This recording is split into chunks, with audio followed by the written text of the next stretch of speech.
Chapter 11. You are listening at Novel Full. Audio. Under Xiao Chen's command, the Archon tribe moved south towards the place that he chose. The orcs, all lined up in a disorganized manner, marched at a steady pace. Sakharin and his ward-riding companions led the way, and along with him was 200 warriors. In the middle of the long marching formation was Rakashta along with Drigana and Eroshana, and 100 warriors. At the very rear was Xiao Chen, Gurkhan and Galamnor with the remaining warriors. Xiao Chen made such an arrangement in order to protect and react against sudden attacks by any hostile forces. Chief, a message from the front. We spotted a group of goblins in the distance. A warg rider approached Xiao Chen. Pesky little creatures, Galamnor commented by the side, which Xiao Chen just ignored, then consulted with Gurkhan and the warg rider. Are the goblins a threat? Xiao Chen asked the two, but he was met with silence and stares from them. They aren't much of a threat, but they are, as Galamnor said, pesky little creatures. They will harass our caravan endlessly, if we leave them be. Gurkhan finally said after a few moments. Relay my command, decimate the goblins and leave no survivors. Xiao Chen then told the warg rider after considering his options. He could make a detour, but that would expose them to the goblins longer and, according to what he heard, goblins would gather in great numbers to cause disaster, and by detouring around them would only give them ample time to gather in greater number.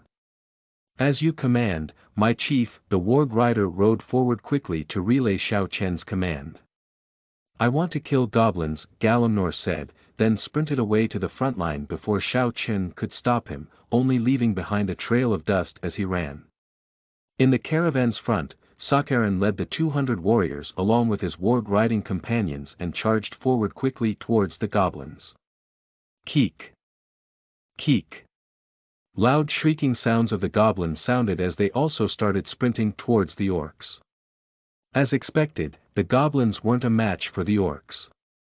With just one charge, their numbers were reduced, from around 1,000 to only about more or less half their original numbers. The orcs, being bigger and stronger, trampled the goblins mercilessly, pursuing even the ones that retreated. They were commanded to leave no survivors by their chieftain, and they must do so. The hulking Galamnor rampaged among the goblins, crushing them with his enormous fists and grabbing them before proceeding to smash them on the ground or against the other goblins. Ha ha ha! Pesky little creatures. Come.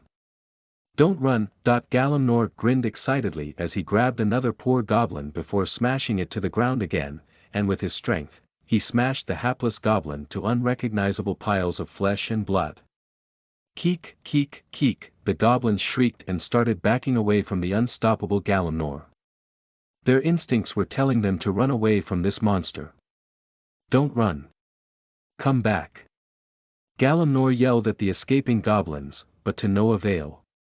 The quick-footed little creatures with brown, gray, and green-colored skins continued to scurry away as fast as possible and as far away as possible from the excited Galamnor.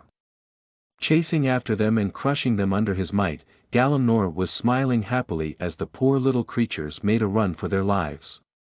A few moments later, the ground was littered with goblin corpses, and the happy Galamnor, covered in blood and bits of flesh, made his way back to rear of the formation. Xiao Chen, standing guard at the rear, was smiling ever so slightly as he saw his total points now increased to 3093, and Gurkhan was confused, looking at his chieftain, smiling for no apparent reason. Gurkhan just ignored his chieftain's odd behavior and continued to keep watch of any approaching danger. For many weeks, the Archons and their new chieftain moved south, only resting when necessary. Sakharin wanted to arrive at the chieftain's designated place quickly, as the more time that they were exposed, the more danger they will be at. They have been attacked over 6 times already, by hostile orc tribes, ogres, wild animals, and the pesky goblins. They had lost over 60 brethren already, of which 20.2 were warriors bravely repelling the enemies. At the rear, Xiao Chen was staring dumbly at his now reduced total number of subordinates and gave command to hasten the march as much as possible. After such a long, arduous, and perilous journey, they finally arrived at their destination. An open wide flatland, to one side, was the towering Lagrana Mountains, and to the south was the vast expanse of brown sand, the Burning Sands. Xiao Chen and the archons erected their tents and finally had their much-needed long rest. Going around and inspecting the surroundings with Gurkhan and Rakashta in tow, Xiao Chen started designing a blueprint of a simple fortification in his mind, along with his planned training grounds. The design was a simple squarish fort with wooden palisade to deny quick entry from enemies and wild creatures. It would have 3 entrances, one facing towards the burning sands while the other towards the Lagrana Mountains, and the last would face the vast flatlands. After 4 days of rest and familiarizing with their new surroundings, Xiao Chen called Sakharin along with his first 6 subordinates to his tent, informing them of his plans. Sitting in a circle with a rough map drawing of the surroundings on the ground, Xiao Chen then explained to them of what he wanted to do. "We will build a village here, we'll surround it with big wooden stakes for defensive measures, like this," Xiao Chen then explained in more details. Galamnor just stared dumbly at his actions as he continued explaining. Eroshana and Trotthar had their heads down, not interested in what was going on. The only ones who were listening attentively were Rakashta, Gurkhan, Drigana and Sakharin. To Xiao Chen's surprise, Gurkhan was the one who was paying attention to his explanations the most. "You mean, we build it like the Pinkskins chief?" Gurkhan questioned as he was confused on why was the chief planning to copy how the Pinkskins built their settlements. "Oh. Interesting," Rakashta said as he stroked his chin, probably thinking of something else. After finishing his explanation, Sakharin was the first one to go out of the tent to relay Xiao Chen's commands. They were to gather tree trunks from the Lagrana Mountains to build what the chief called a palisade. With axes and gigantic swords, the archons entered the Lagrana Mountains and with Xiao Chen's guidance, they felled trees he deemed sufficient to meet the required size of the trunks. Sounds of trees being hacked soon sounded as the orcs started felling down trees and the others carrying them down towards the village. Xiao Chen didn't know who started it, but it seems the orcs were competing on who could carry the most trunks, and unsurprisingly the muscle-head Galamnor joined them, carrying 5 tree trunks on his shoulders, then grunting loudly as he carried his heavy load back to the tents. Xiao Chen then showed how the walls should be made. He dug about 1 meter long, almost 3 feet wide and roughly 6 feet deep ditch, then told Galamnor to carry one of the now trimmed tree trunk from its branches and bulging stumps and put it in the ditch vertically, followed by a few more tree trunks. The palisade was starting to take shape. Marking the places where the entrances would be placed, Xiao Chen then continued guiding and instructing the orcs on what they should do. After an entire day of work, one side of the palisade was almost completed. A towering 12 feet tall wooden wall, sturdy enough to not fall down even after having Galamnor ram himself against it. The hulking Galamnor was Xiao Chen's way of ensuring that the wall could withstand an orc's charge or other wild creature's attack, since he is probably the strongest among them when it comes to brute force. He also asked Sakharin if Blackwind could jump over the wall and was glad that Sakharin said that she couldn't. Even the Balfour Queen or the Dargan could only jump about 3 or 5 feet in the air. "I hope this works," Rakashta said as he stared at the height of the rough wooden walls and stared at Xiao Chen, wondering how and where did the chief get the knowledge on how the Pinkskins built their settlements. Chapter 12. You are listening at novelfull.audio. L.C. After an almost 2 weeks of grueling work, the wooden palisade was finally finished. They surrounded a roughly 800 by 800 meter piece of the vast flatlands with towering tree trunks 12 feet tall. The orcs stared proudly at their work and smiling widely as they can finally have a good rest since Xiao Chen woke them up before dawn, then only dismissed them almost at dusk daily, making some of them lack sleep because of their personal extra activities at night. The next day, Xiao Chen then told Sakharin to move the tents within the palisade, and by the next day, they spread all the tents within the walls with a huge part of it still unoccupied. In the very center of the newly established settlement was the chieftain's tent, and surrounded by many more tents circularly, leaving enormous spaces near the wooden walls. Making his rounds, Xiao Chen was satisfied. He can now begin with his next plan, the part that his subordinates will definitely not like. The next morning, he gathered all the abled warriors of the newly established Xian village, all 419 combatants, under his command. He then divided them into 4 groups. The first 3 groups had a total number of 105, while the last was short of 1 only at 104. He named the 4 groups Black Tortoise, White Tiger, Azure Dragon, Vermilion Bird. Each of the group was then further divided into 2 platoons, the first and second then further divided each platoon into 8 squads, the first to 8. The total number of combatants wasn't enough to divide them evenly, but what he was after was cohesion and nothing else. Some platoons and squads have more than the others, but it will do. Consulting with his leading subordinates and ask them if they want to take part, in which Gurkhan, Sakharin, Drigana, Galamnor and Trotdar excitedly agreed to. Rakashta was more interested in sharing knowledge with the Archon shaman about medicines, and Aroshana was lost in her own thoughts, unresponsive and silent as always. Shao Chen then assigned Gurkhan to the White Tiger group, Trotdar to the Azure Dragon group, Galamnor along with Sakharin to the Black Tortoise group, since Shao Chen can't really depend on Galamnor for leadership and the Vermilion Bird to be led by Drigana. He then guided the Black Tortoise group in arranging their formations into 2 platoons to be followed by the rest, 8 columns standing shoulder to shoulder per platoon, with the rest filling in behind the first, and in front would be 2 leading figures, the platoon leader and his assistant. Shao Chen then commanded them to run at their own pace towards the mark that he had placed at the border of the burning sands, then back to at the entrance of the village 5 times, which was roughly around more or less 20 kilometers. The first to move was the Black Tortoise, and at a quick pace, followed by the Azure Dragon, then the White Tiger, which was at a much slower pace than the Black Tortoise, and lastly the Vermilion Bird, which kept the same pace as the White Tiger. 2 rounds later, the Black Tortoise was already moving slowly, followed by the Azure Dragon. After finishing 5 rounds back and forth, the orcs belonging to the Black Tortoise and Azure Dragon collapsed on the ground because of exhaustion, while the White Tiger and Vermilion Bird still kept their formation, despite panting heavily. About an hour later, Shao Chen introduced them to the modern military training, comprising push-ups, sit-ups etc. He pushed them all to the brink of losing consciousness, and he could hear grunts of dissatisfaction among his men. For 2 weeks the routine continued, and the orcs undergoing his hell-like training are at the verge of rebelling, waking up before dawn undergoing Shao Chen's training, then going to sleep 2 hours after dusk only to wake up again before dawn the next day. Shao Chen had a hard time trying to find a solution to motivate them to continue, since even his loyal subordinate Gurkhan came to complain to him about his odd commands. Scanning through the system store, there he saw one of his favorite and stress-relieving food. Prime beef, best roasted or grilled over fire. He looked at it and it cost 10 points per 10 kilograms of already ready-to-be-cooked prime beef. With no second thoughts, he bought one, then carried it towards the fire in the middle of the camp, just 100 meters away from the walled village, since his training quarter was in the center of the training camp.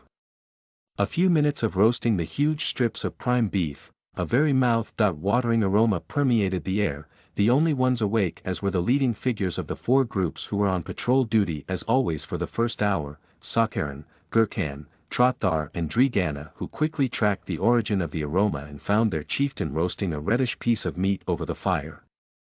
"Chief, what meat is that?" Trotdar asked, pointing a finger at the strip of prime beef that Shao Chen was roasting over the fire. "Prime beef, roast your own," Shao Chen said, still lost in his own thoughts, and tossed to him the rest of the prime beef, which they quickly divided among themselves. Almost half an hour later, the group was busy munching on the foreign meat that didn't exist in this place. "Chief, it's delicious. Where did you get it?" Gurkhan said between large bites as he enjoyed the foreign taste of the prime beef along with its added spices. Shao Chen then asks the others if they thought the same, and they just nodded towards him while busily munching on their roasted pieces of prime beef. Shao Chen was at a loss for words. Judging by the look on their faces, they seemed to enjoy the foreign and new taste of prime beef and just smiled helplessly, then started eating his own piece. A few minutes later, Shao Chen suddenly realized something. "Prime beef. That's it." Xiao Chen exclaimed, then grinned evilly at the still busy and unsuspecting subordinates of his wicked plan. The next day Xiao Chen then made an announcement: he will be reducing the amount of time spent on physical exercises and will focus more on executing given commands like moving on march, sudden halts, turning and other basic commands which the orc side relief as they have been pushed hard the past weeks. But then Xiao Chen revealed his wicked plan. The worst performing group will not receive any prime beef and go on 2 rounds run, he announced, then smirked. Prime beef. The 4 who knew and had a taste of it muttered together at the same time while the rest were left confused, of what a prime beef is. The 4 then rallied their groups. If any of you slack off and deny me from my prime beef, I'll skin you alive, Drigana said to those belonging to the Vermilion Bird group with a very serious look and her eyes like burning fire. She was keen to have a taste of the prime beef more. Cause me to not taste prime beef and I'll let this guy have some fun with you, Sakharin said as he patted Galamnor at the back. Gurkhan and Trotdar also did their rallying or, more likely, threatening talks and tried to lead their groups to be as flawless as possible. At dawn the worst performing group was the Black Tortoise, to which Drigana, Trotdar and Gurkhan celebrated happily, jumping around muttering prime beef repeatedly, and the orcs of their group still left confused. The Black Tortoise did their punishment, to which Sakharin added 2 more laps to it because of disappointment and kept yelling how clumsy they were from start to finish during the punishment. For the next 8 days, the prime beef was the price and the worst performing group was denied of it. The 4 groups took turns in being the worst, but the most consistent in performing was the White Tiger group, only experiencing punishment once. Xiao Chen smirked at the orcs enjoying the taste of the prime beef, which he will limit to be only given to the best performing group next to push them further, as he introduced to them how to fight in formations. After going through many known military formations in the last few weeks, the only one that he can replicate closely would be the phalanx formation. After tasking the non-combatant units to make 6-meter-long spears, they could produce 500 simple iron-tipped spears in a month. Enjoy it very well while you can, Xiao Chen softly muttered as he chuckled evilly as he entered his living quarters in the training camp. His body was also always strained, like his men, since he joined them during physical exercises and guided them during formation and movement drills. He was far more tired than them, but what else can he do? No pain, no gain. Chapter 13. You are listening at novelfull.audio. The following days Xiao Chen was busy guiding his subordinates in familiarizing with the phalanx formation and explaining to the group leaders of its strengths and weaknesses. Much like the ancient Greek phalanxes in his old world, its weakness would be its flanks and rear. If they spot enemies trying to flank them, the Black Tortoise and Vermilion Bird group will lag behind the first 2 groups and change to vertical formation facing towards the enemy while moving sideways slowly, and the White Tiger and Azure Dragon must change their pace to that of the 2 protecting the flanks. When enemies try to go for the rear, Vermilion Bird will move to the rear, the Black Tortoise on one side while the White Tiger to the other side, forming a box. Xiao Chen commanded them to transition from the normal horizontal battle line to the box battle line to protect the rear, and it was a disaster. There were tremendous gaps in their formations which can be easily seized by enemies. He forgot that since some distances separated them, the leaders can't really see the others really well and they needed something to rely on and serve as the guide for their pace, which Xiao Chen easily neglected. He forgot that in order to be at the same pace even if not seeing your comrades, as long as you move to sound of something, you can be in sync. Making a crude-based drum out of Therian skin and a huge circular tree trunk hollowed in the middle, Xiao Chen could make a loud and booming sound with it, with a stick covered in soft furry leather to protect the Therian skin from being easily damaged. Boom! Boom! Boom! Boom! The first boom pausing longer, followed by 3 successive booms, then a brief pause and repeat. Xiao Chen then assigned a non-combatant to beat the makeshift bass drum. The beat of the drum served as the guide for the marching pace of the orcs, and they successfully transitioned from the normal battle line into the other 2 battle lines with the beat of the makeshift bass drum. Xiao Qian then requested the non-combatants to make what they commonly called a war drum, which Xiao Qian referred to as a bass drum, and with it, the army became in sync after a few more weeks of training. Xiao Qian also showed to the orc craft workers the creation of circular shields by piecing together different sizes of wooden planks held by tough leather on both sides and further strengthened with iron in the center where the grip would be at. The round shield was around 4 feet in circumference, bigger than the human round shields but considered small for the orcs. He then introduced the orc combatants to the phalanx offensive maneuvers, push with the shields, then stab with the long spears, which Xiao Qian had their shafts replaced with thicker ones since he deemed it not sturdy enough to withstand a heavy charge from an orc.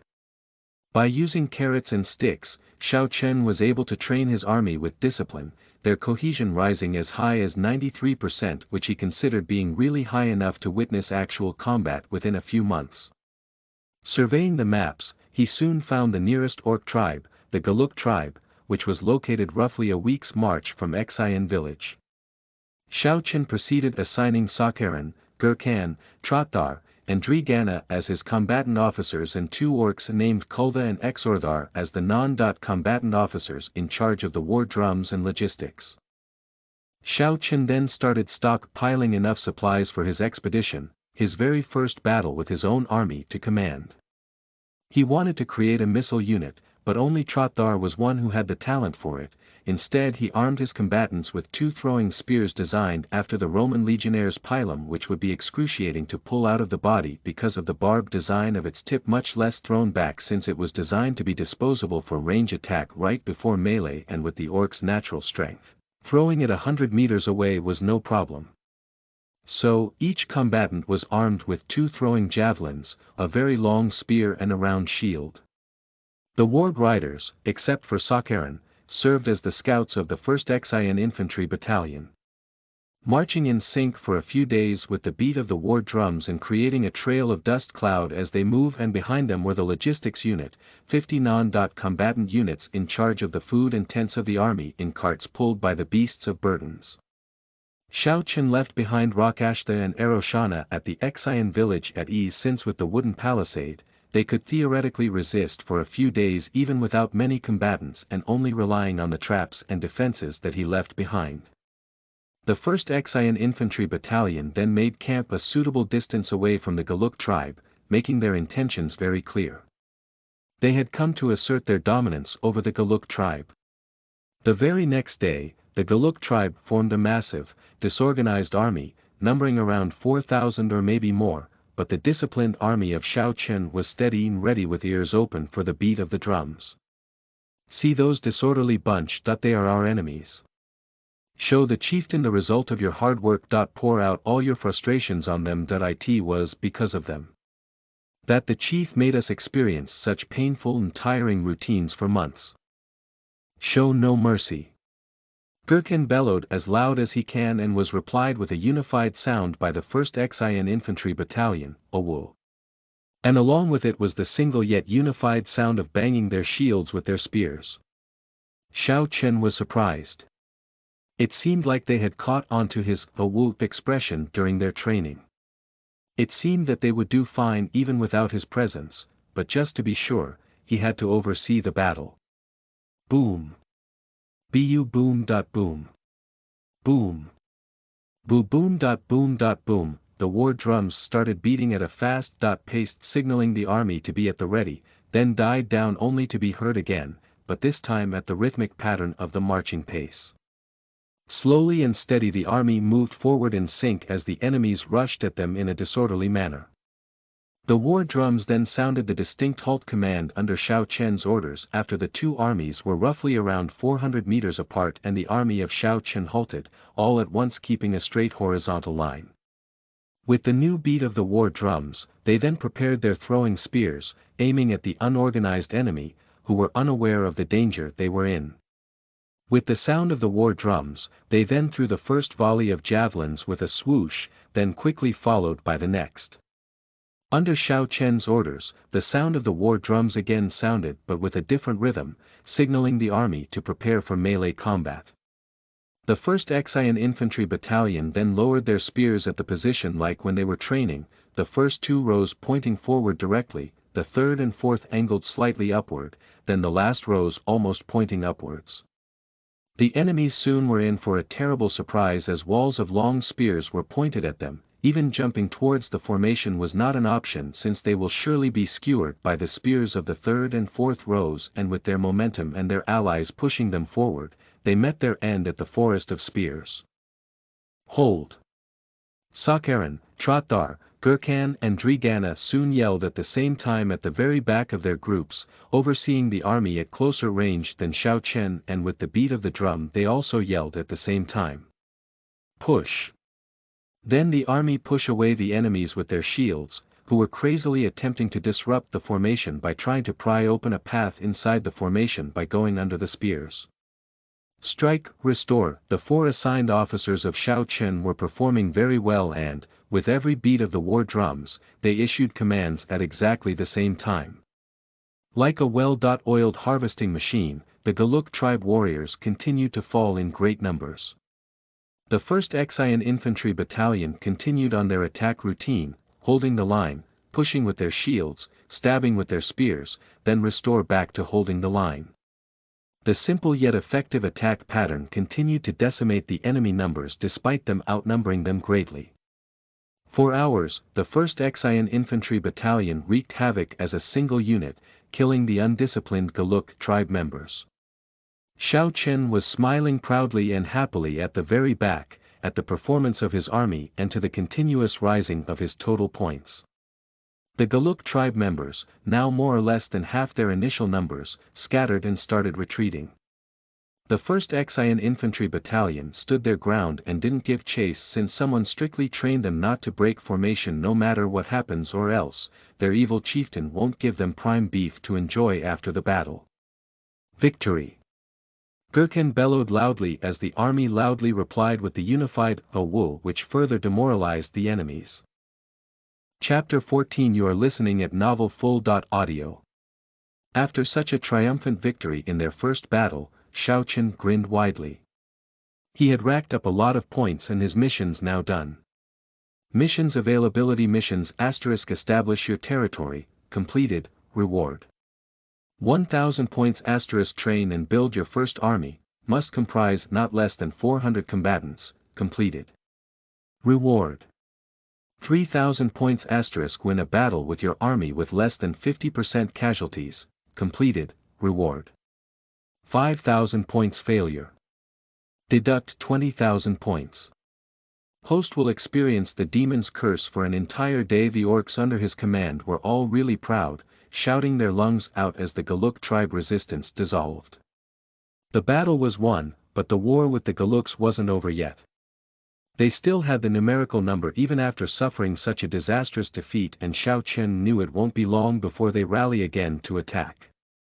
An hour after the 1st Xian Infantry Battalion won their virgin battle, Xiao Chen had them take rest but still will be on high alert ready to form for battle at a moment's notice.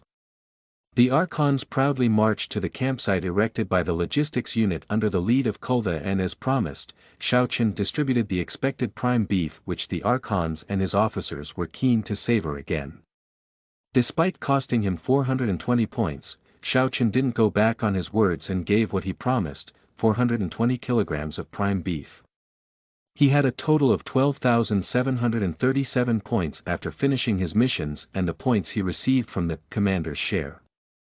Taking out 420 points, he still had a whooping 12,317 points, which finally allowed him to buy the things he wanted to help the Archon's development in all aspects.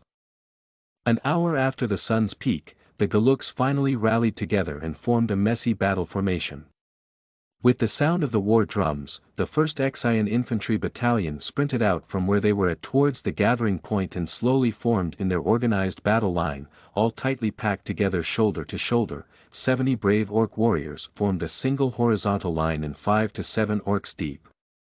The 1st Xian Infantry Battalion battle line wasn't long by any means, but against fellow orcs that knew no strategy or formation in battles, it proved their compact formation effective courtesy of their recent victory. They have come back for more. Then we give them more. Gurkhan bellowed, assuming the position of a morale booster, to which they passionately replied to him, "Awul. Give. Nothing. Take. Everything. Awul. For the chief, Awul, for honor and glory, Awul. Awul." Xiao Chen, at the most rear, can't help but marvel at what influenced that little skinny orc to be like what he is now. Looking at the enemies who were just standing there staring at them, Xiao Chen can't help but feel that something was wrong, something was very wrong. They should have charged forward already. Spreading his gaze around the battlefield, on the leftmost flank of the enemy, there is a little movement there. Xiao Chen strained his eye to focus as much as possible to get a clear glimpse of what was going on, but to no avail. "Trotthar!" Xiao Chen shouted, and quickly Trotthar responded. "Here, chief." Trotthar yelled back, raising his shield high, then sprinted towards where Xiao Chen is at. "The leftmost flank of the enemy, tell me what you see." Xiao Chen worriedly said as he returned his gaze back to where the enemies were moving suspiciously. "By my ancestors.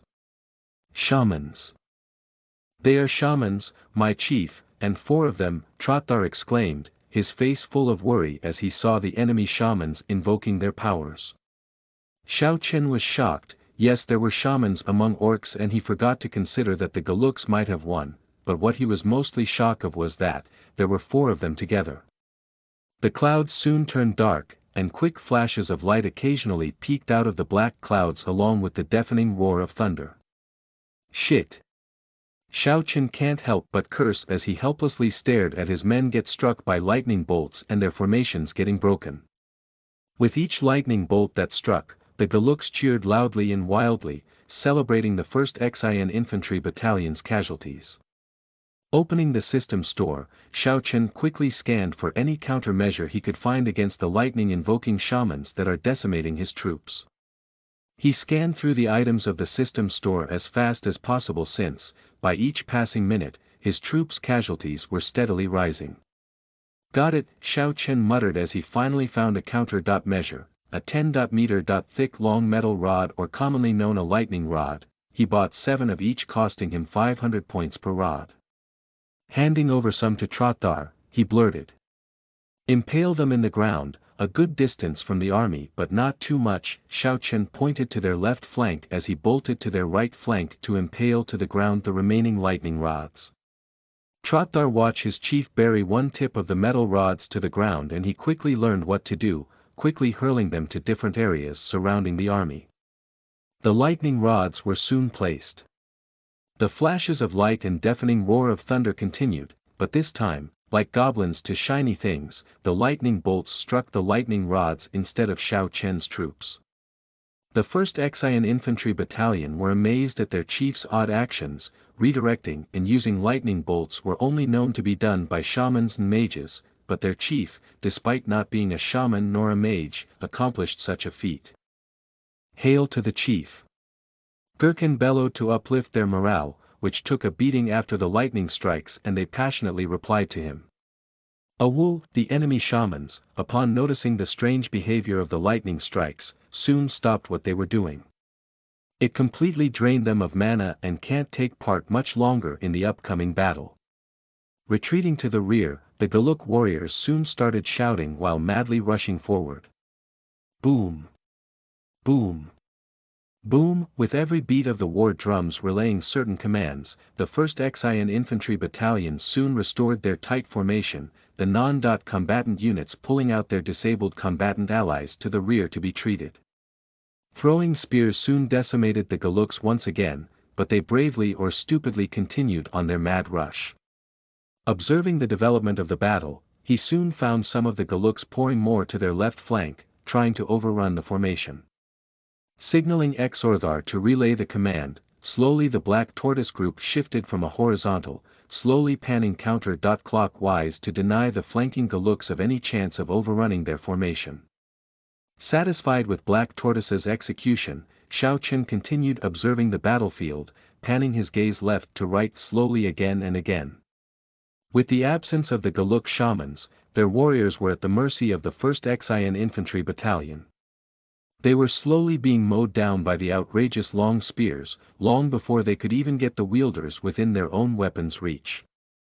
The Galuks pouring to the left soon met with a dead end, a formidable wall of long spears, and with no proper chain of command they spread out. Some went to other locations to find a place to attack, while the others bravely or stupidly assaulted the tightly packed wall of spears.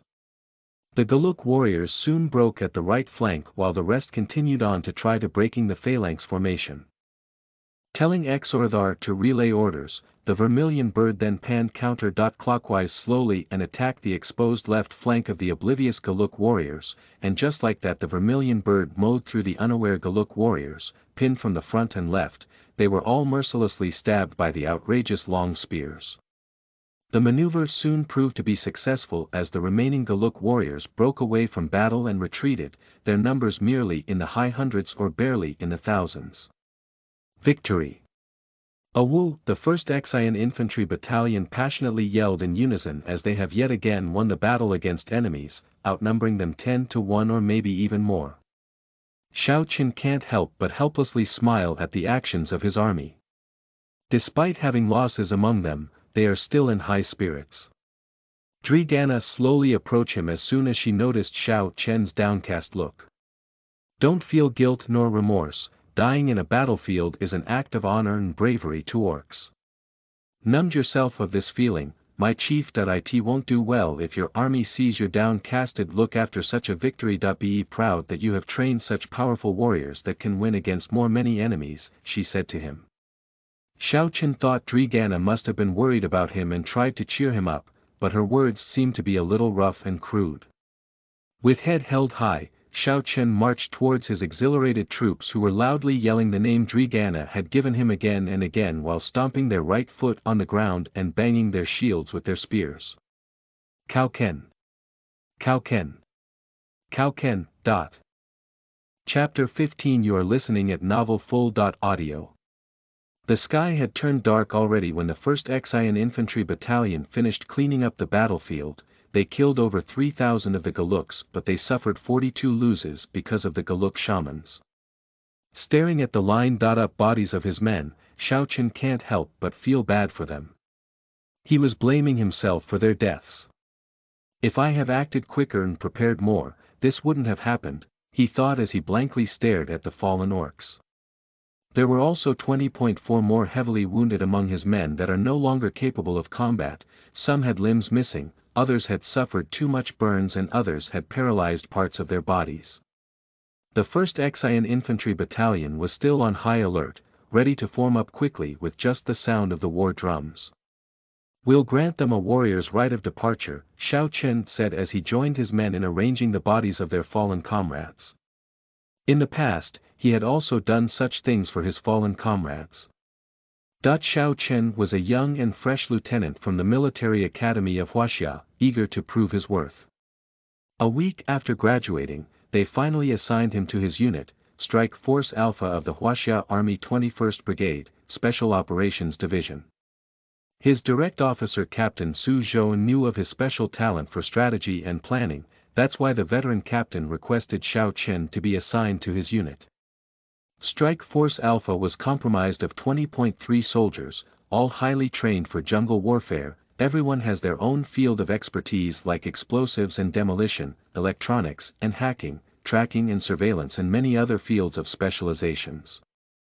Captain Zhou assigned Xiao Qin as the strategist and overall commander of the unit and only answers to him, but Xiao Qin must consult him first and seek his approval for his plans and strategies. His first ever mission was named Operation Morning Glory, wherein they must assault a hidden terrorist base hiding at Hindu Kush.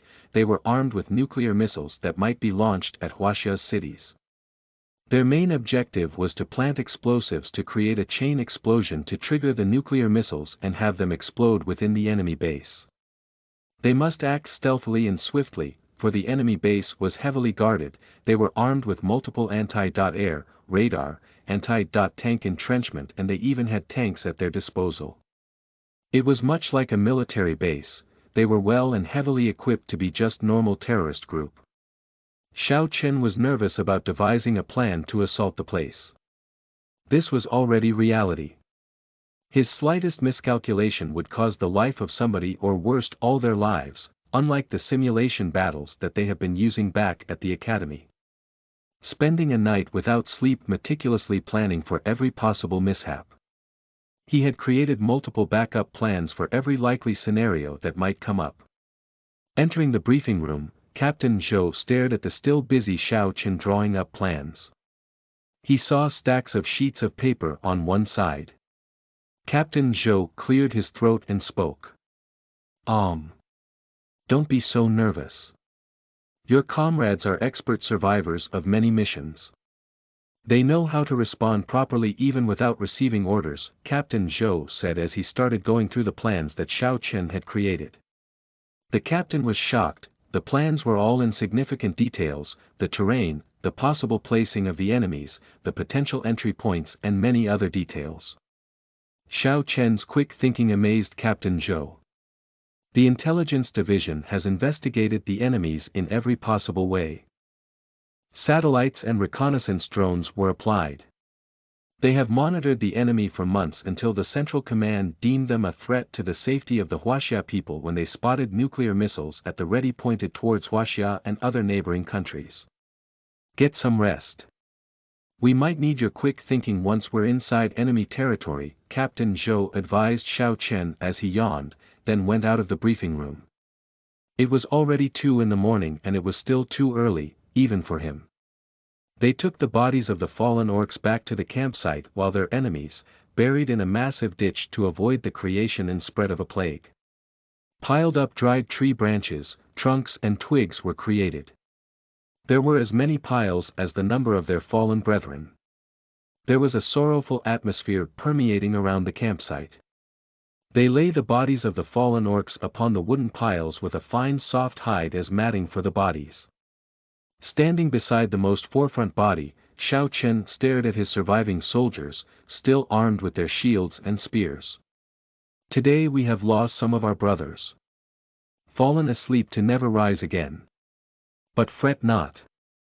They are now with the god of war Thugmukan. Joining him in his never-ending feast of victory. Accompanied by the women of Xanadu. Lucky bastards. They can enjoy the company of the women of Xanadu earlier than us. Xiao Chen bellowed in order for him to be heard clearly and his voice was clear and serious, but at the end of his words he chuckled softly, to which the other orcs also chuckled. Now let's send these bastards to the embrace of the Xanadu women. Pray that they make them regret dying earlier, Xiao Chen continued as he set alight the bodies one by one. He gave them all the honor to be sent off by their chieftain. They are his first trained soldiers and he'll give them that honor. Tonight, we rest. For tomorrow we kill.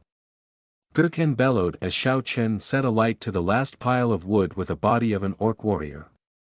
Awu! Awu! Awu!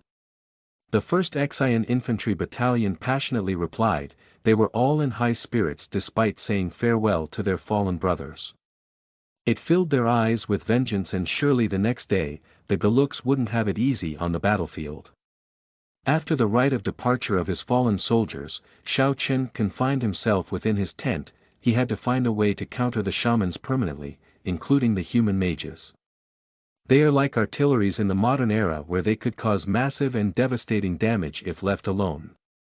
Scrolling along the system store, looking for something to deter or counter the magic-wielding enemies. He soon found something that deters any magic-wielding creature, the spell of Magic Desolation. Magic Desolation Field creates a powerful vortex that will absorb all the magical and spiritual elements in a 10-kilometer radius, destroying any spell being channeled, banish any summoned creature to their origins, nullify every form of magic. It was such a powerful spell that totally makes any magic-wielding creature useless in the battlefield, friend or foe alike, but it had a very expensive price of 89,000 points. Xiao Chen decided he will buy this spell once he had enough points. He had great trust in his training methods, strategies, maneuvers and other things related to battle. With his guidance, he can make his army triumph against any other enemy army without the aid of magic.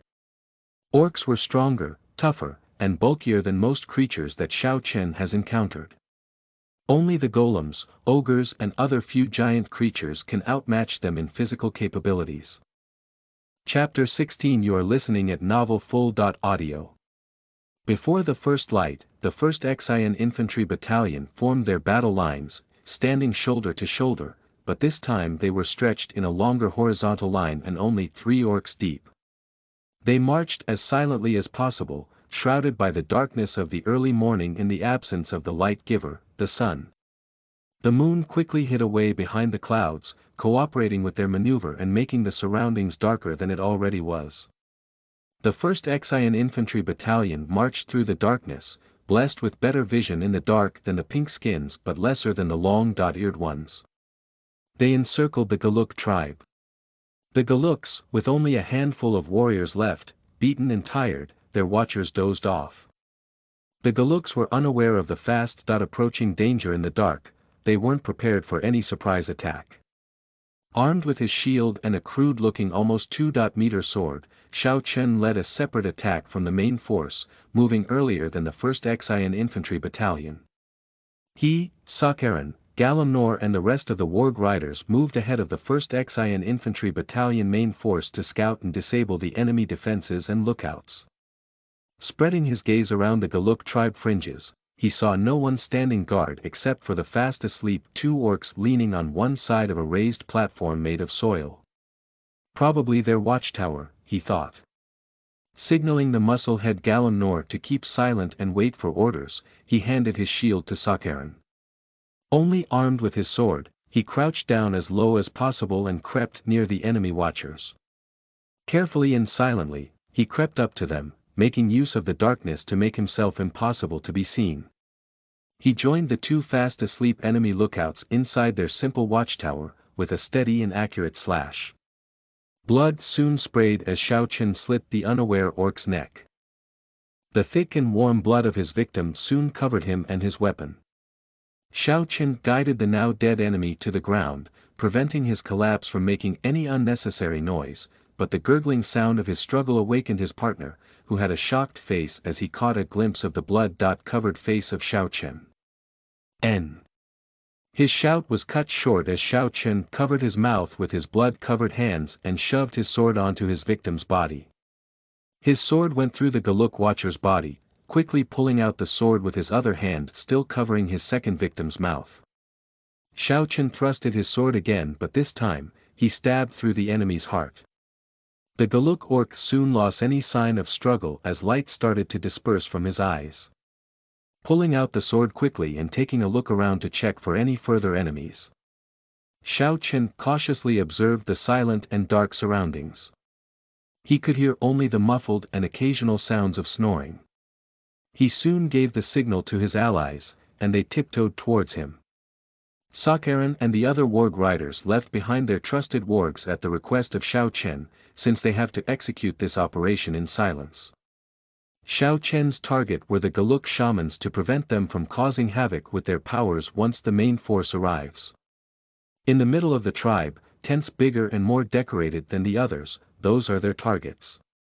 According to his speculations, that can only be where the most prestigious of the tribe would stay at, the shamans and the chieftain. Since there were 5 of such tents, Xiao Chen and his group should strike quickly. Making use of the shadows to hide their presence from the orcs going out of their tents to do some private matters. Xiao Chen and his group soon reached the first big tent. Making a small gash on the tent with his sword, the gash just enough for him to peek through it and see what was inside. Inside the tent, Xiao Chen saw many pots of different sizes, a figure of some strange-looking creatures, some made of clay, others of wood and an odd one which he can only think of as bronze because of its color. To one side of the tent, there he saw an old orc, fast asleep and unaware of their presence. Maybe them invoking the lightning strikes took a toll on them, he thought. The shaman had his staff just beside him. He was comfortably laying in a bundle of straw topped with animal skin and furs. Sakharin and the others were busy guarding the surroundings against any potential danger as Xiao Chen do his work. With his sword at the ready, he slowly approached the sleeping orc and with a quick swing he lopped the shaman's head off. The shaman's head, still with its eyes closed, rolled to the ground as his now headless body sprayed blood wildly, dyeing a part of the tent red. Collecting the head, Xiao Chen then went out from where he had entered from. Moving to the closest big tent, he slit and made a gash on it again. They must be cautious not to alert the enemies or else they will be surrounded and killed. This time, there were 2 shamans inside. They sat in the lotus position and mumbling soft, inaudible words. This time it won't be easy since there were 2 of them, but they had to act fast, for sunrise is fast approaching. Signaling Sakharin to go in with him, they slowly approached the meditating shamans. Xiao Chen stood in front of one of them while Sakharin stood behind the other. The shaman in front of Xiao Chen suddenly opened his eyes as he grabbed his staff, making a rattling noise as the bones attached to it knocked against each other and the staff. Xiao Chen didn't give him any chance and quickly swung his sword. The sword cut through the shaman's opened mouth, who was preparing a spell, his head now divided into 2. Beginning from his upper jaw and upwards flew up while his lower jaw was still attached to his neck. Blood sprayed along with a gooey white-colored substance. With that strike, Xiao Chen's target fell back quickly and, like an opened water pipe, it flooded the ground red.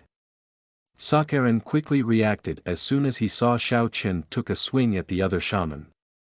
He impaled the other shaman on the back of its head, his sword tip coming out from the shaman's mouth, silencing him for good. Retrieving his sword and with a quick and accurate swing, Sakharin beheaded the shaman. 3 targets down and 1 more to go, Xiao Chen muttered as they exit the tent. They then put together the heads of the shamans inside a hemp sack, still dripping blood and dyeing the brown hemp sack red. Approaching the last big tent with his men, they could hear the sounds of conversation from inside. Their target was now awake and alert, unlike the previous ones. Carefully poking the hole with just his sword's tip, Xiao Chen made a small hole, barely enough for him to have a look inside. What he saw inside the tent quickly surprised him. Inside the tent were 5 orcs, the last shaman along with what seemed to be his apprentices as they are still too young, and the last of them was big and burly, almost like Galamnor in stature, should be the chieftain, he thought. But what really surprised him was the one in the middle, bound by ropes to a thick wooden post, wearing a brown-colored robe and leather boots. Through the dim light of the torches inside the tent, Xiao Chen saw the unique bronze skin of the bounded hostage. Chapter 17. You are listening at novelfull.audio. Surely enough, after seeing what was going inside the last big tent, the system issued him with a new missions available missions * rescue the hostage, urgent mission, reward. 1000 points. New language knowledge failure 0.5000 points. * kill the last Galuk shaman reward. 2000 points * kill all the shaman apprentices reward. 150 points / apprentice * kill the Galuk chieftain reward. Surrender of the Galuk tribe. The gears in Xiao Chen's brain started spinning quickly. He needs to come up with a quick plan to successfully rescue the hostage. Looking at his companions, Xiao Chen started creating scenarios within his mind. He was creating simulations of the probable outcomes. Sakharin took a peek inside the tent after Xiao Chen came up with a plan. Positioning his right eye upon the small hole, Sakharin observed the inside of the tent and quickly caught sight of the bounded hostage. With the help of the dim light from the torches, he saw the unique features of the hostage.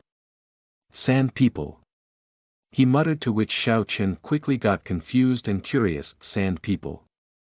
Xiao Chen asked in a low voice, barely audible to Sakharin. Yes, chief. Sand people, they are somewhat relatives of the pink skins who lives within the burning sands. The explanation of Sakharin deeply intrigued Xiao Chen and motivated him further to save the sand person. Loud sounds of fighting soon echoed through the tribe, alerting the Galuks that enemies are upon them. Death to all who oppose the rule of the chief. Awu! Awu! Awu! The 1st Xian Infantry Battalion made their presence known as they pushed forward through the Galuk tribe settlement in their tight formation, skewering any foolish enemy who blindly charged at them. A chance. Xiao Chen muttered as he signaled Sakharin and the others to hide in ambush among the shadows. A few moments later, the last Galuk shaman with his apprentices in tow came out of the tent, unaware of the danger lurking in the shadows. Without wasting time, Xiao Chen sprang into action. He slashed the nearest apprentice to him while Galamnor rammed the last Galuk shaman, who was about to invoke his power. Powerless, the apprentices fell down quickly, only leaving behind the Galuk shaman, who was busy trying to survive Galamnor's strikes. Xiao Chen sprinted towards the tent and tried to enter and rescue the hostage quickly, but he was in for a big surprise. Raising the flaps of the tent, he was greeted with an enormous foot which sent him arcing in the air, trying to shake off the pain. His vision was a bit blurry after receiving a foot directly in the face. "Chief!" Sakharin quickly worriedly yelled as he charged at the Galuk chieftain but was quickly knocked back by a rough wooden club. Regaining a clear thought and vision, Xiao Chen stood up and stared at the Galuk chieftain, angrily stomping the ground. "Puny ones! Come and taste Mater's club," the Galuk chieftain taunted as he smashed left and right with his wooden club, creating a cloud of dust and dirt. Securing his shield to his left and his sword tightly gripped on his right, Xiao Chen slowly inched forward towards Mador. Losing his patience, Mador quickly sprinted forward towards Xiao Chen, who braced himself for impact hiding behind his shield. Bam! With Mador's stronger and bigger physique, Xiao Chen once again soared in the air, his shield leaving his left hand as he crashed through a nearby tent and gasped for air. The impact of Mador's charge knocked the winds out of his lungs. In the distance, Sakharin's ward-riding companions were busy fending off the Galuk tribe warriors who came to aid their chief. A few paces away, Sakharin was stumbling as he tried to fend off 4 Galuks who were angrily besieging him. "Ha ha ha! Little one, come! Mador!" Still not satisfied, Mador taunted again as Xiao Chen got up to his feet. "The bigger they are, the harder they fall," Xiao Chen thought as he readied his sword. Sprinting forward, he charged at the grinning Mador. With a powerful swing, Mador tried to send Xiao Chen in the air again by swinging horizontally, to which Xiao Chen ducked down and slid close to the ground on his knees, receiving a few scratches to his knees. With the momentum of his slide, he slashed Mador's left calf, leaving behind a nasty wound. "Arg!" Mador screamed in pain as his calf got cut and bled profusely. Giving him no room to retreat, Xiao Chen sprung up to his feet and charged at the screaming Mador. With quick movements, Xiao Chen slashed Mador's right thigh.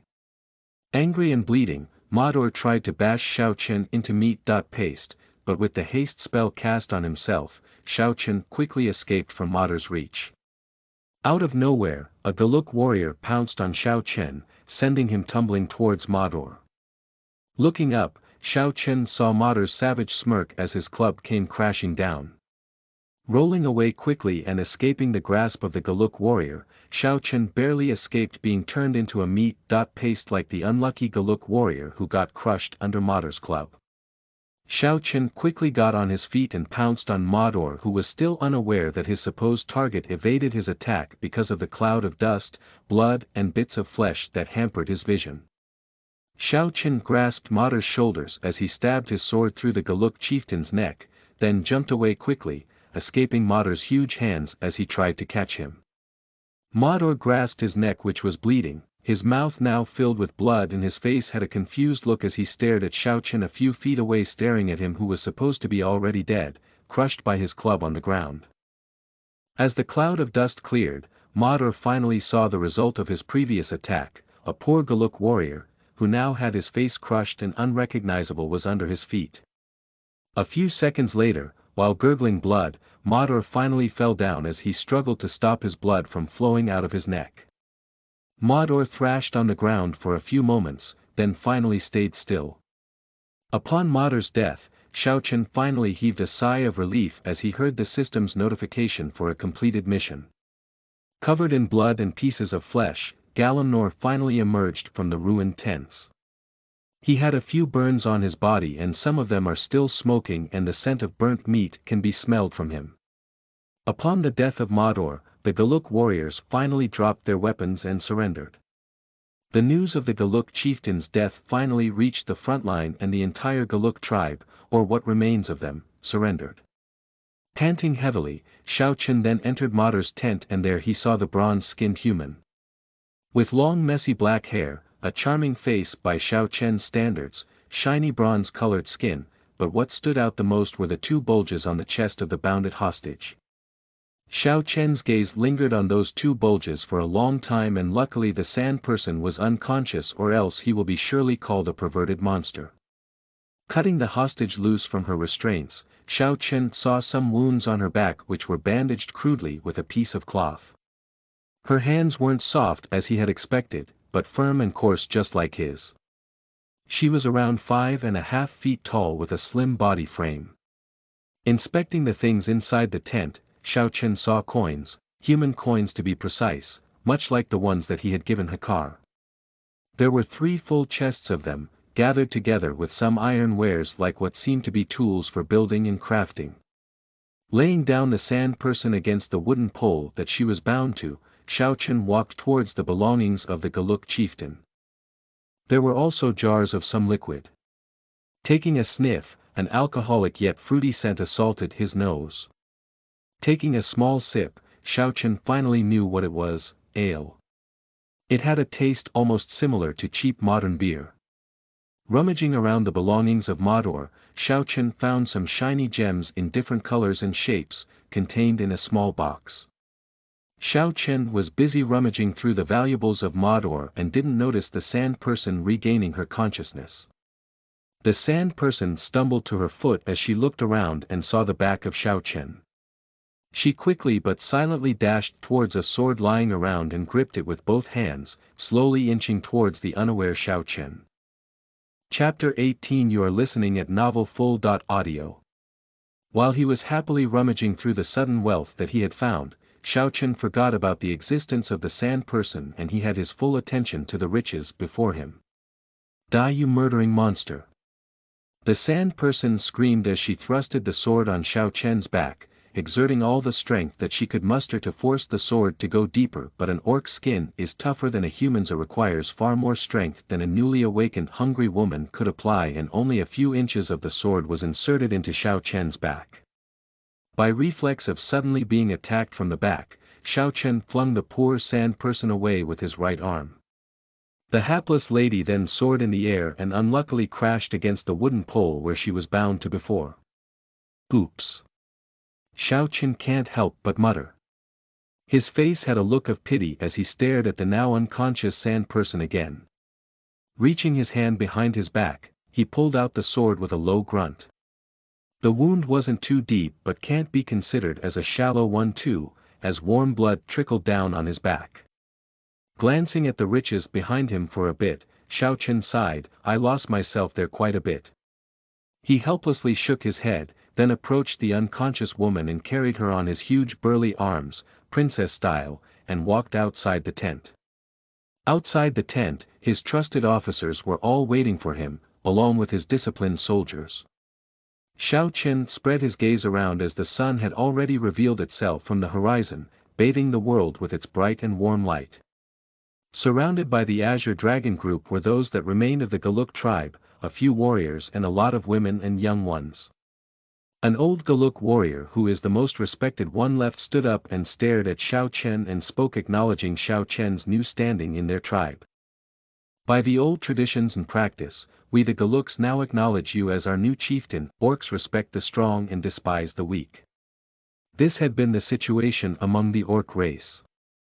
Even their ancestors did so.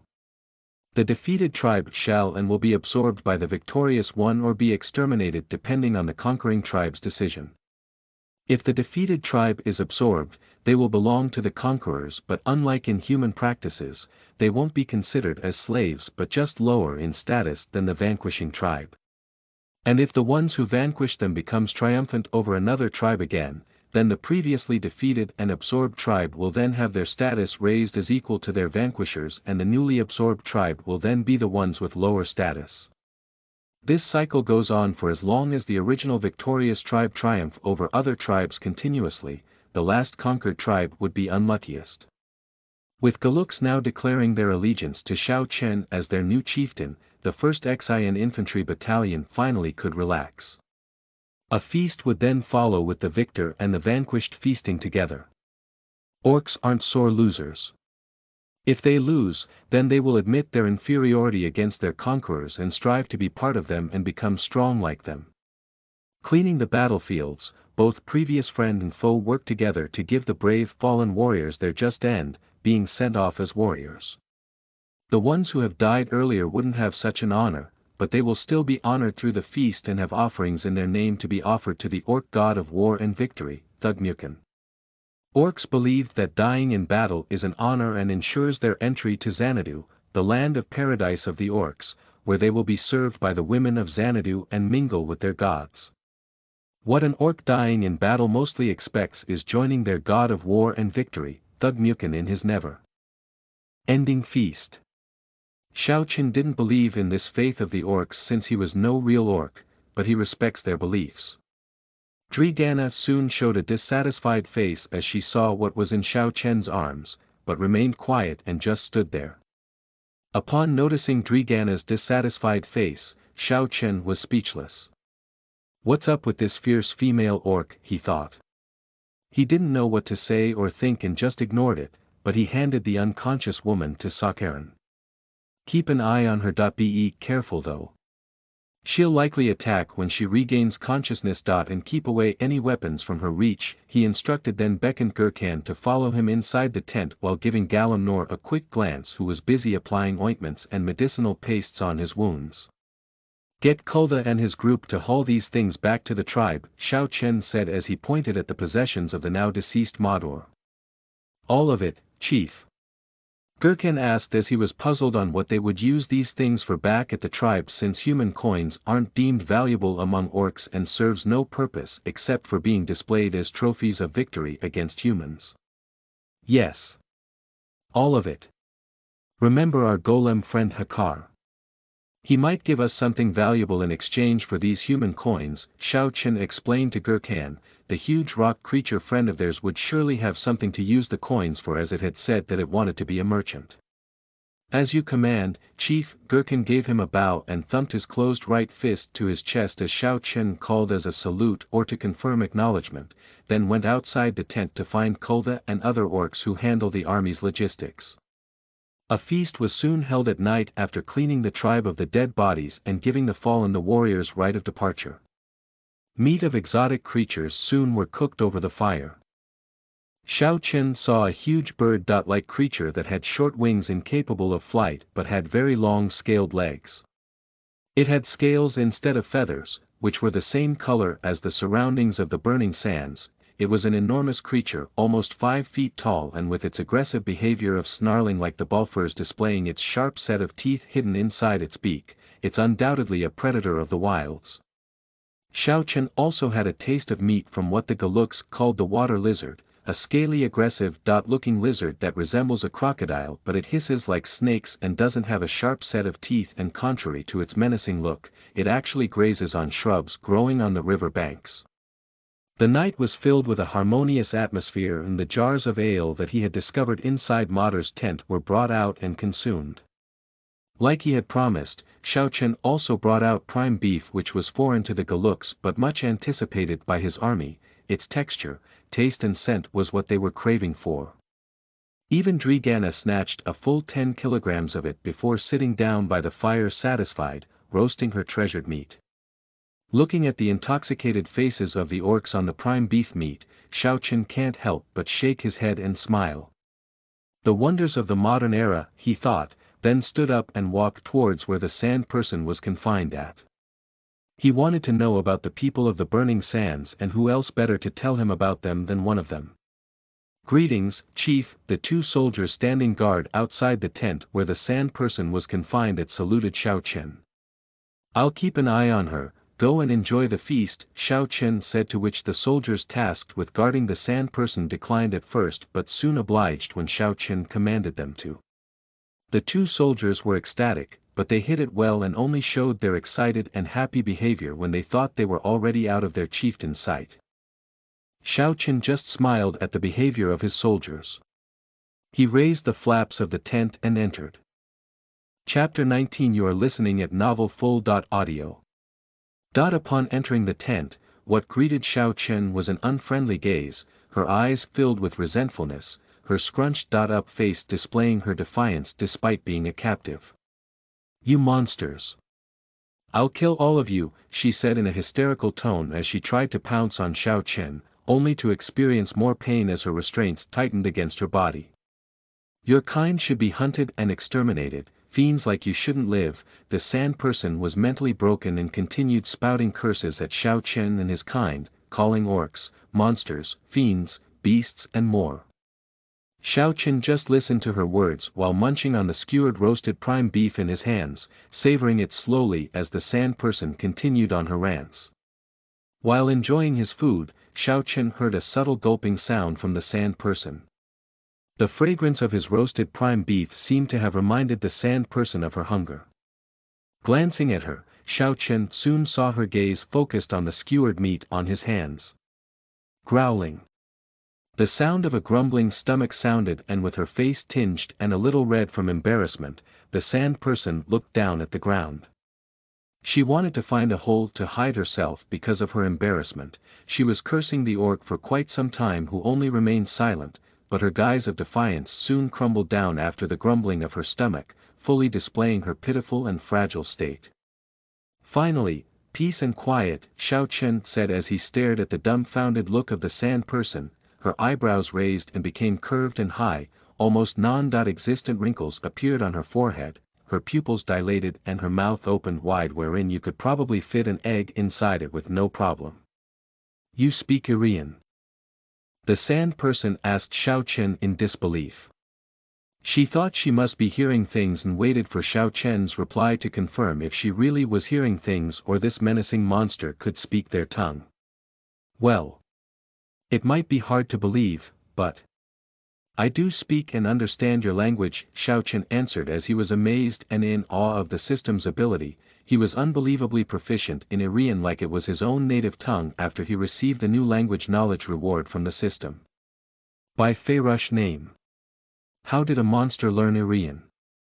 The sand person exclaimed in surprise, to which Xiao Qian displayed an annoyed look. "Monster this, monster that. You humans sure are all the same. Upon seeing creatures, with a very different look than yours, you always call them monsters.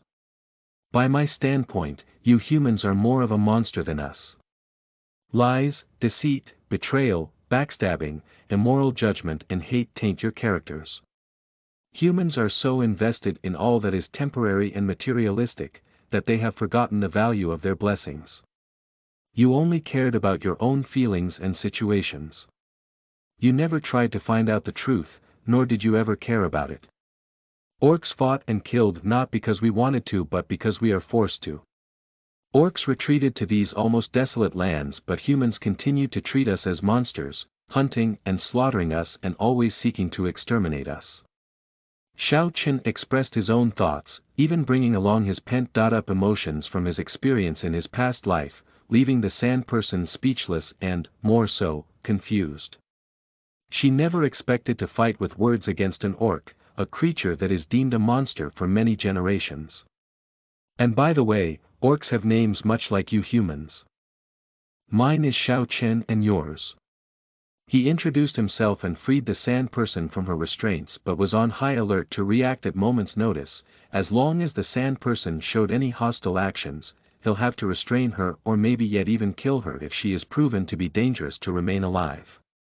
"Thanks. My name is Adhalia Darkaris." A merchant, Adhalia introduced herself as she massaged her wrists, which have swollen due to how tight her restraints were. "A merchant? Or a noble?" Xiao Qian can't help but try to confirm his hunch. If, according to what he knows, only human nobilities should have surnames. The Darkaris family is no longer an acknowledged noble, but a fallen one. Adhalia answered Xiao Qian's question with a face filled with sorrow and longing. Her family, the Darkaris, was once a prestigious noble family among the Arayans but the royal family envied their family's prestige and accused them of treason. The Darkerus bloodline almost exterminated to the last descendant, only leaving her as the only sole survivor and inheritor of the Darkerus blood. She disguised herself as a merchant and denied her own surname, which pained her when accused of being a Darkerus. She vowed to seek justice and vengeance for her family's tragic fate, restore her family's honor and prestige and bring to light the injustice that besieged the Darkerus. For many months, she disguised herself as a merchant, traveling northward towards the Orcish lands to avoid being captured by the Arian royal guards who were hunting each and every descendant of the Darkerus bloodline. She did become a merchant in her travels and a successful one at that, but unluckily, her merchant caravan was discovered and got raided by the Galuk tribe after a few days of leaving the burning sands. Deemed as a worthy trophy by the Galuk chief, she could keep her life unlike her unfortunate companions. She didn't know what fate had in store for her, she was in despair for many days and experienced many mental breakdowns, but upon remembering her vow, she held on to her sanity. Unbeknownst to her, the ones who took her as captive were vanquished and was rescued, but since her savior was also an orc, she thought they belonged to the same group. A fallen noble. Shao Chen softly muttered and then handed the food in his hands to Adhalia, which she quickly devoured, not caring about her shameful behavior at all, nor the fact that it was bitten by Shao Chen before. She squatted down, took large bites on the meat, munching loudly, very unladylike, but since she was famished for many days, who cared about proper decorum anymore, and the only one around her was an orc and not a nobility nor a human who shouldn't know about proper etiquettes of eating amongst humans and nobilities. Slow down. Or you'll choke. There is plenty of food to eat, Shao Chen can't help but caution her, as she was eating much worse than his soldiers when they still didn't undergo his hell training. Surely enough, she choked upon hastily swallowing a rather still big piece of meat. Told you. He scolded her and handed over a jar of ale, which she hastily gulped down again. Hock. Adhalia soon coughed as the bitter taste of the ale assaulted her tasted buds and the burning sensation of alcohol on her throat irritated it. Huff. Huff. Thanks, she said, then continued chomping down on the meat again, to which Shao Chen can't help but shake his head helplessly. Raising the flaps of the tent and calling for the nearest orc around, he then requested more food to be delivered to the tent to satisfy his voracious guest, whose loud munches could be heard even outside the tent. A few moments later, different kinds of food were displayed in front of Adhalia, laid on top of an animal skin that the servers of the food placed. This one tastes good. This one too. Also, this 1-inch. Adhalia commented each time she had sampled the taste of the fresh food presented to her. Seated across from her was the speechless Shao Chen, who only could stare at her unladylike actions. It kind of reminded him of someone from his past. After eating so much, Adhalia couldn't stop herself and burped loudly, ignoring the odd stare given to her by Shao Chen, and further commented, "That's a satisfying meal," as she patted her now bulging belly and grinning in satisfaction. Women and food, Shao Chen softly muttered to himself. Chapter 20. You are listening at novelfull.audio. So, what are your plans now? Shao Chen asked Adhalia after she burped the third time already and is still happily nibbling on the exotic fruits that the Galuks had to offer. There were plenty of such fruits that even Shao Chen hadn't tasted nor knew about them. Be a great merchant. Gather enough gold. Raise an army and then have the Arian royal family pay for their actions. Adhalia said with an angry tone and gritted her teeth after, her eyes filled with burning desire for vengeance, her hands clenched so tight that they started to turn a little bit pale. Shao Chen had quite some plans in his head that requires Adhalia's help. He planned to make her as a merchant for his newly found tribe who will trade with humans for them, specifically to the Thryans, since there is no hell way that they will do business with the race that they don't consider their equal. He needed materials, raw materials and processed materials that only the humans knew how to find or make in order for him to put into motion his plan of establishing the very first Orcish city and kingdom.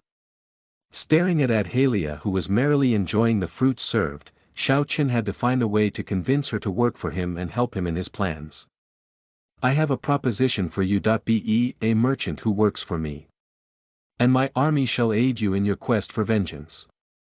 Shao Chen offered, He was a little bit nervous that Adhalia would flatly just reject his offer, but to his surprise, her joyful expression soon waned and replaced by a serious look which seemed like she was deeply thinking of something. Just to remind you that I'm your captive. A human captive exactly. Adhalia reminded him, and Xiao Chen was at loss for words. Right, she was her captive and he can do what he likes with her. He had forgotten that he was now in a different body, in a monster's body. He forgot that he was now an orc and Adhalia was his captive and not a guest nor an ally. But, considering the capability of your race, that I bet you can decimate the Aryan army easily if you had enough men. Ugh, orcs. And I am more than willing to accept your offer. Being a merchant working for you is much better than being prisoner. No backing out with your offer. Hee. Adhalia chuckled quite adorably, which successfully charmed Xiao Chen and almost forgotten what she just informed him before, that she was a captive. Looking at her happily snacking on the fruits again, Xiao Chen didn't know what to say of her mood and actions. Gone were her unfriendly gaze, her wariness, her fragility and fear, but instead displayed a cheerful expression like she was with friends. Human friends. Instead of with an orc, her eyes filled resolute determination. Oh! Hot, she suddenly cried as she fanned her cute little tongue which she stuck out, her eyes at the verge of tears, her adorable little face turning reddish, and sweat started accumulating on her forehead. Xiao Chen saw the last fruit that she had tasted, a small spherical in shape colorful fruit. It was the size of a bead, it had 3 different colors, green, red and yellow. By her reaction, Xiao Chen can only think of one such fruit, peppers, chili peppers to be exact. Taking one of the small red-colored beads that were on a small bowl, Xiao Chen pinched it with his huge and thick fingers. Inside the small fruit were numerous small seeds, they were covered in a watery substance, and taking a sniff of it, he confirmed that it is indeed a type of chili pepper. Xiao Chen's gaze soon went towards the teary-eyed Adhalia, who was still fanning her cute little tongue with her hands. Her face was now covered in sweat, even her hands looked sweaty already, like she had just went for a run. He can't help but give a soft chuckle at the suffering of the gluttonous woman. Serves you right, he thought, as Adhalia had consumed most of the food that was offered and Xiao Chen only ate a little of it. After some time, Adhalia's suffering finally ended, but her body was sticky all over because of her perspiring a lot. She looked aggrieved, her gaze had a bit of hostility as she stared at Xiao Chen, who was chuckling softly, amused of her suffering.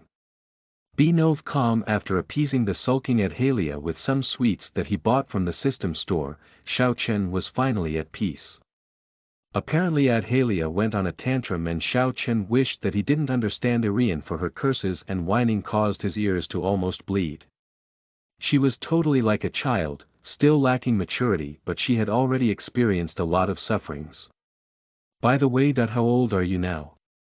He can't help but to satisfy his curiosity. Adhalia's body was that of a maiden already, but she still had the childishness of a little girl. It's rude to ask about a woman's age. But just to inform you, I am already an adult, I am already 20 years of age, she said proudly, crossing her hands under her chest, making her already enormous melons more apparent. Xiao Chen can't help but ogle at them a bit, but then turned his gaze away after noticing his reflexive action. Luckily Adhalia didn't notice his actions. After arranging the 1st Xian Infantry Battalion into marching formations along with Xiao Chen's new people, those who remained of the Galuks, a long journey back home began. With every beat of the war drums, a foot was raised and moved forward, left and right interchanging continuously as dust and dirt of the ground raised from the marching orcs. Chants soon echoed accompanying the monotonous marching of the 1st Xian Infantry Battalion. As we march through this uneven ground, we sing our song loud and proud. Every warrior make a sound, let them hear our voice and shout. All for one, one for all, together we stand, divided we fall. Regis means few, Kazan means proud. We are the few, we are the proud, worry not, for we love our ancestral land, we will fight for our right. We bring back glory to the god of war, he will bless the Orcish race. All for one, one for all, together we stand, divided we fall. Regis means few, Kazan means proud, we are the few, we are the proud, we are the Regis no Kazan. You heard so much about everybody turns and go when we are out of sight. No wonder why they ask about incredible things we do, because nobody can, only orcs do as we go marching. When the war drums begins to echo and sound, you can hear us shouting, the Regis no Kazan is on the way. In Kauken's army we belong is a group full of orcs. We are trained to be real warriors. Regis no Kazan, Regis no Kazan. Regis no Kazan. Regis no Kazan. The chanting of hundreds of orcs together was an intimidating sight to behold, big creatures with monstrous strengths and an ever-burning desire for battle. Unruly and barbarous they may be, they are still a force to be reckoned with in a battlefield. How much more now that they are disciplined, organized and unified. An undisciplined orc army sometimes can overpower a human army more than their numbers through sheer strength and brute force alone, how much more now that they are fighting in an organized manner. They will probably decimate any opposing armies even twice or more their size. Adhalia was in awe of what was currently happening before her very eyes. She was both excited and frightened. Excited since these scary-looking orcs will aid her in her vengeance, but also frightened because this orc army will surely dominate almost on every battlefield. Her gaze soon went towards the silent Xiao Chen, who was currently taking a nap, sandwiched between a female orc who was giving her an unfriendly gaze and a skinny orc whose eyes seemed to be trying to pierce through her, trying to unveil any secret that she has hidden. Staring at the asleep Xiao Chen, Adhalia wondered where did such an orc originated from. He can speak Irian, in command of a disciplined army and the rhetoric of a skilled diplomat. She thought in her mind, humans are in for a big surprise, an orc who had the qualities of a great ruler is emerging and will probably be on a path of conquest. Slumping down on the wagon, she started doubting whether her decision to join and work for him was good or bad, but after being reminded of her vow, she convinced herself that she made the right one. The chanting continued, but this time, their chants were like they were replying with each other. The first group led by an orc riding a warg chanted first, then followed by the second group led by an orc with massive arms, then the third, then the fourth groups.